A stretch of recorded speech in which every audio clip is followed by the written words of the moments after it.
Welcome to another episode of the Choose Optimism podcast brought to you by Optimist International.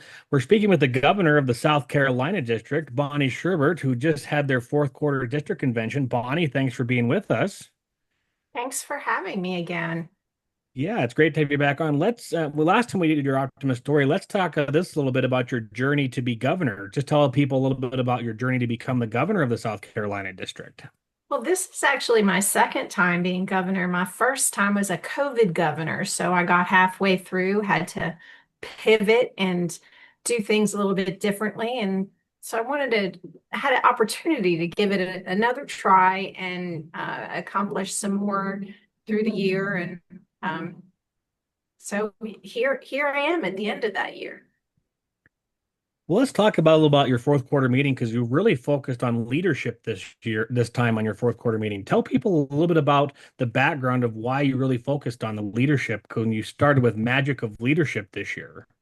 So our whole year has been focused on leadership and leadership development. Really, the thought is, we need a leadership pipeline in South Carolina.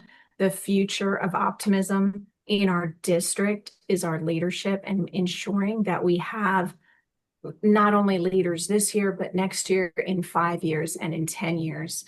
And so we had a lot of clubs that were not turning over leadership. We had the same repeat presidents over and over and over again. And we wanted to ensure that we were building that pipeline and giving our clubs the tools to build their leadership pipeline. So our focus this entire year has been on leadership development, building our leaders. And that culminated with our convention, which was the magic of leadership. That magic was our theme. It was a fun theme, down to we had a magician come for our banquet on Saturday night. But so we started off with we've got magic up our sleeves as our icebreaker. Everyone got a card, we had a deck of cards, and each card had a different leadership idea. And in this case, each had an icebreaker idea, it had the different suits. So, and the thought for the conference is that every workshop that they attended, they would get another card. And whoever at the end of the conference had the best poker hand with their cards out of five, with a hand of five, they would get a prize.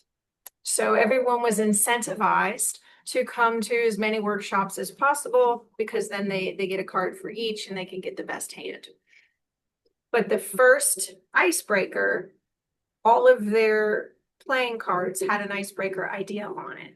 And so they were able to ask each other's questions. So this was the magic up our sleeves, the magic of an icebreaker and getting to know each other. From there, we moved into the magic of the vision. And so John Grover, former International Vice President John Grover, he led us in the session to talk about what a vision is and really help our folks understand the concept of vision and why a vision is important.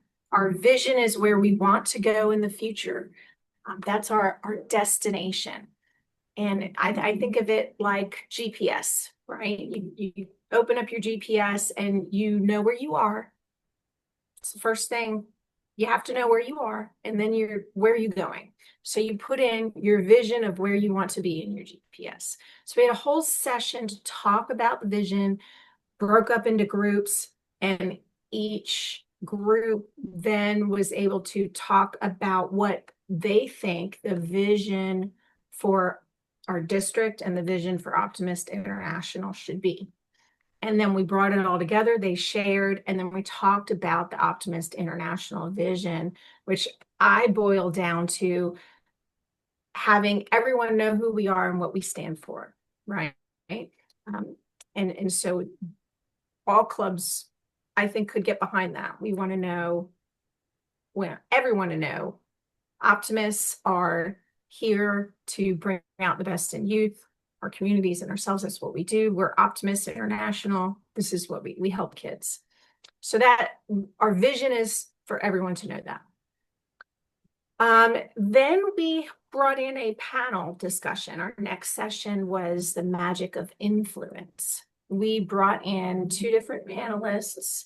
One was in person, one was via Zoom. So we had a little hybrid discussion.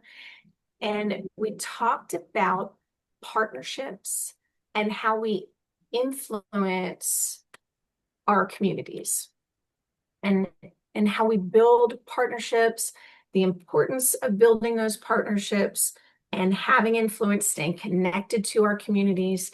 And these two panelists were not optimists, both familiar with the Optimist organization. In fact, one had been a prior oratorical winner when she was in high school. So she was very, very familiar. And we talked with these two community experts and about how they build partnerships, the importance of continuing partnerships. It's not enough to just have that one contact. You gotta grow that relationship. You have to tend to it and stay connected with your community. So it was a great panel discussion, a lot of great conversations, and interaction with the optimists in the room. And then we took a break for lunch and we came back and Dr. Lisa Justice, who's our Lieutenant Governor and now our Governor-elect, she talked to us about the magic of the mission. And we talked a lot about understanding our why, but also what the mission of Optimist International is and what it means to have a mission. It is what we do, right? So back to our GPS is, we have our vision of where we wanted to be, and our mission is what we do. This is our car, right? Our vehicle for driving into that vision, right? To that destination. So our mission is our vehicle, what we do. It was a great session, again, interactive. We had some groups breaking out into groups to talk about mission and what our mission of our club is in alignment with Optimist International mission. And my challenge to everyone in the room was, can you recite the Optimist International mission? By providing hope and positive vision, optimists bring out the best in youth, our communities, and ourselves. And I would like more optimists to be able to recite that, right? It's an important point of our organization, what we do. So we then went from the magic of the mission into the magic of compassion. This is our quarterly service project. And we created gift cards, crafted gift cards. We had some stencils, some markers, some stamps, cardboard, and we created gift cards for children battling cancer. So we spent about an hour or so making some cards for them before we took a break. That evening we had our installation banquet. We called that the magic of transition, and we had a magician. And then the next morning we resumed with the magic of memories, where we started with our memorial service, remembering the optimists that we lost over the past year. And that's our traditional fourth quarter activity. We had brunch, and then we finished the conference with the magic of strategy, tying it all together. We have it, again, back to my GPS, we have our vision, where we want to go. We have our vehicle, the mission of how we're going to get there. And our strategy is the route we're going to take. And so I challenged everyone to think about, okay, with GPS, you map out a route where the GPS maps out your strategy for how you're going to get to that destination. And often you meet roadblocks, or you have construction, or just maybe there's a wreck and you have to reroute. And so you have to be flexible enough in your strategy. You develop that route. You have to be flexible enough when you hit one of those roadblocks to recognize it and not just turn around and go back, but to figure out how you're going to get around that in order to reach your destination. So we talked about the difference between vision, mission, and strategy, but also the difference between goals, strategy, and tactics, because a lot of people get that confused. They think, oh, my strategy or my goal is I'm going to have a mentoring program. That's my strategy for making people know Optimist International. So, well, mentoring is a great goal.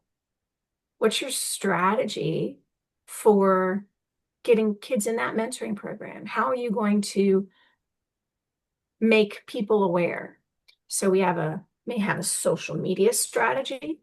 We may have a community involvement strategy where we're participating in other organizations' events. We may have a partnership strategy where we're partnering with like-minded organizations. And each of those strategies help us to achieve that vision. And each of those strategies then have tactics or tasks that need to be accomplished. And so we spent a lot of time talking about that difference to really understand how to think strategically from a club perspective in order to help Optimist International achieve that mission and achieve that vision of, hey, we want everyone to know Optimist International. We are optimists. We help kids. That's what we do, and we want everyone to know it. So that talked a lot. That was our conference in a nutshell, and our focus on the magic of leadership, because it encompasses understanding vision, mission, strategy, and those partnerships and influence. So I'm gonna pause there. I've talked a lot. Yeah, and let's break each one of these down and come up with some examples for people so they can kind of get an idea of how they can maybe incorporate this into their club. So you started with the magic of vision. Obviously, a vision is a dream you have or something that you want to accomplish. Let's couple them with a couple examples of the stuff that you talked about for different visions for different clubs to encompass the Optimist International's vision. So let's see. Let's think about a vision for a club, right? When I'll go back to the Palmetto Optimist Club, we chartered in 2019. And when we chartered, we often had heard a lot of complaints that there was nothing to do in this town. And we also saw a need to promote literacy in our town. And so we said, how can we promote literacy and events, right? And things to do. And so our vision for the club was to promote literacy and family things to do in our community. That was what we wanted to do out in the world. And so we formulated our club in order to do that. In alignment with the Optimist vision, we needed to be known, right? So we built social media and we partnered with other organizations. So we employed different strategies. We wanted to help kids through literacy and through events. And that was a vision of a club that did that. So think of some other examples. That kind of segues into our next point with the vision is you have to have the influence as a club to be able to accomplish these things. So let's talk a little bit about influence because that segues perfectly into your next point. So influence is so important, and that is really goes back to those relationships that you have with your community, right?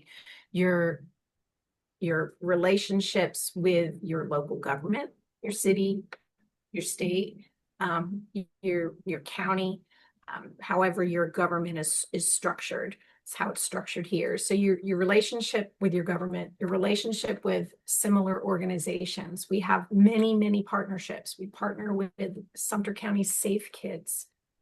They provide us helmets for our bicycle project. In turn, we work with them and do a bicycle rodeo at one of their events in order to provide some safety lessons. So it's a partnership. It's a give and take. When they need something, we're there. And when we need something, they're there. We also partner with the Sumter Economic Development team. They have an East-Team Festival. We participate in that. We reach out to them. We need something. It goes both ways. And the more you build those relationships and the more relationships you have with the Kiwanis, the Elks, the Shriners, the Lions, the Rotary, the different organizations in your town, the more relationships that you have, the more influence you will have. But you also have to understand their perspective and that everyone has an agenda. Everyone, and that's not a bad thing. Everybody's trying to accomplish something. So you find those organizations who are trying to accomplish the same things or something similar, and you figure out, how do we do this all together? And that influence is powerful. Which leads into a mission because everybody has a mission that we're trying to accomplish. And that Right. includes partnering with other different service organizations in our communities. Right. You look at their mission. They're all trying to, look at all the folks that are trying to help kids in one way or another. Like-minded organizations that all going back to that singular mission. Those characteristics are clear, they're action oriented. That mission is what we do, right? We are optimists, we help kids. And that's the message that we want out there. There's partnerships help with that. And I think the mission and compassion, two legs of this go right together because as you're accomplishing your mission, you have compassion for what you're doing, or passion, Absolutely. whichever way you want to put it. And it also ties in with those partnerships because we partner with Children's Cancer Partners of the Carolinas as a district, and our Childhood Cancer Club partners with them directly. And so we're providing them with these greeting cards that they can give their kids. They're providing us with support and an avenue to serve. So it goes back again to that partnership as well. But you're having compassion and spending some time doing something for someone else.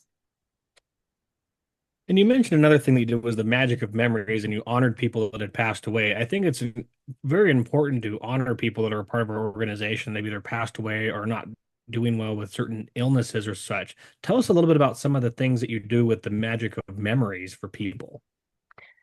So unfortunately, we had 11 optimists that passed this year in South Carolina. And one of them served as our district secretary treasurer for, I think it was 30 years off and on. He was also a governor and was Don Keating. And so we want to remember all of these optimists. We want to provide the clubs with the opportunity to remember and honor them. In Don's case, his family reached out and they had 20 some Optimist International Foundation plates that Don had collected over the years, and they reached out and asked if we wanted them. So we had those displayed so that people could see all of these OIF plates that he had collected and see his passion for the foundation and his passion for Optimist International through the years and years of donations and plates. Um, and so that's one example of how we remember these optimists. But another example is we have a picture of each optimist displayed on the screen. We have a bio, what I like to call an optimist bio. So it says, how what club they belong to, how long they had been an optimist, how many members they brought in, what positions and leadership they had served in, any awards, and the things that you can glean from OI leaders, but then also some personal things that are shared from their club. We share that bio. We have any club members who want to stand up and say something about the optimist, and then we light a candle in their memory. And we do that for each of the optimists that we've lost over the year. I think it's a really nice tradition to remember these optimists and to help their legacy live on across the district. Which leads into a strategy, because if you don't have a strategy to accomplish some of these things, these optimists have served for years, and done different things to help make our organization what it is. We have to take a strategy to make these missions and visions and compassions all come together to be executed properly. Yeah, so I mentioned legacy, right? Um, and I think the legacy of optimists, the legacy of our optimist clubs is not in the specific projects. It's in the club itself and the impact that it has on the community. The legacy of Optimist International is in the children that it serves. And so what is our strategy for ensuring that that legacy lives on, that our clubs exist in 5 years, in 10 years, in 20 years, right? And that goes back. It all comes back to our vision. We want everyone to know we are optimists. We help kids.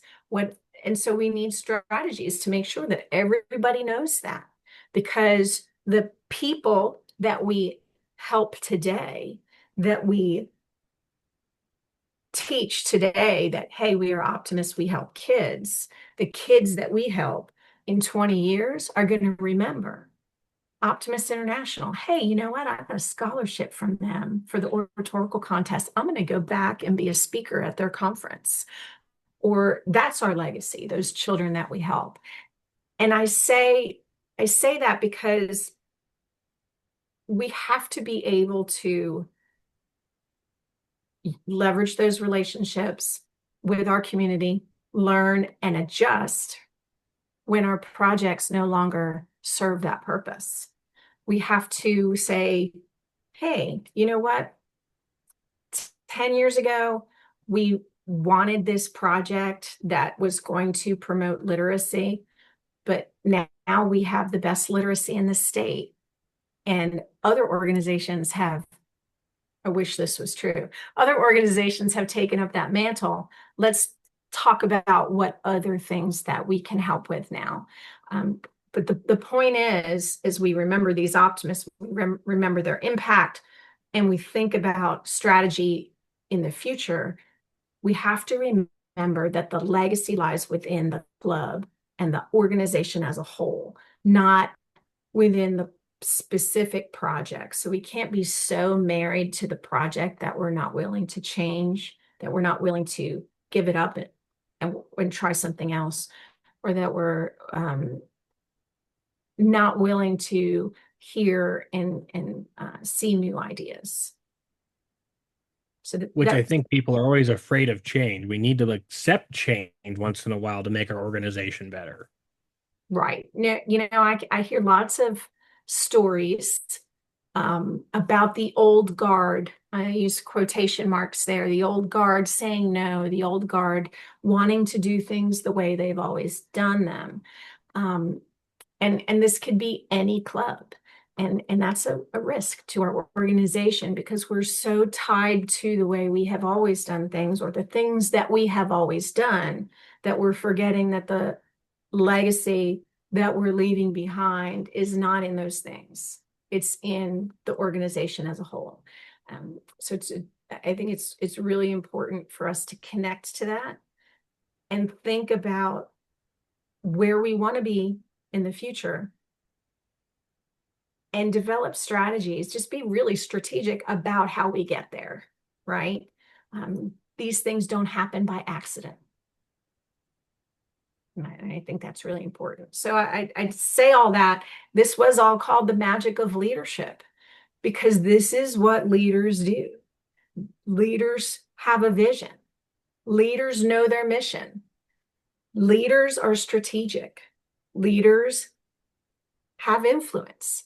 This is all what leaders do, and it's the magic of leadership and bringing it all together and making sure that every club in our district understands these things and is thinking in this way so that they can take it back to their clubs. And we didn't just do this for our presidents and our secretary treasurers. These workshops were everyone who attended conference, because everyone who attends conference, whether they're a brand new member or a seasoned veteran optimist, they have leadership potential. So we want to reach them. And in fact, we had a guest, we had an optimist bring a guest, a non-optimist, and he filled out his membership application on Saturday afternoon. So he started out with us Saturday morning in training. Saturday afternoon, he filled out his membership application for that club. And we actually got to install him, or induct him rather. We got to induct him on Saturday night as a new member of an Optimist Club. And he got to hear the same training that our other optimists did. So it was really powerful. And he has leadership capacity as well and potential. It just goes to show if you include everybody, we can get a lot of stuff accomplished. Right. And so sometimes I hear, oh, are you doing your officer training? We don't have separate officer training. We have leadership development, and we develop all of our leaders. Now, there are certain things that our presidents need to know, that our secretary treasurers need to know. Those are handled outside of conference. We develop leaders in our conference, and it is a different approach. Not to say we don't do officer training. It's just not done at our conference and convention. Well, developing leaders is very important because you never know which leader might be the one that shines brightest in the next along the way as they continue their optimist journey. Absolutely. I have a vision that people will be coming to Optimist International to practice their leadership skills because they see an opportunity to lead. And think about it.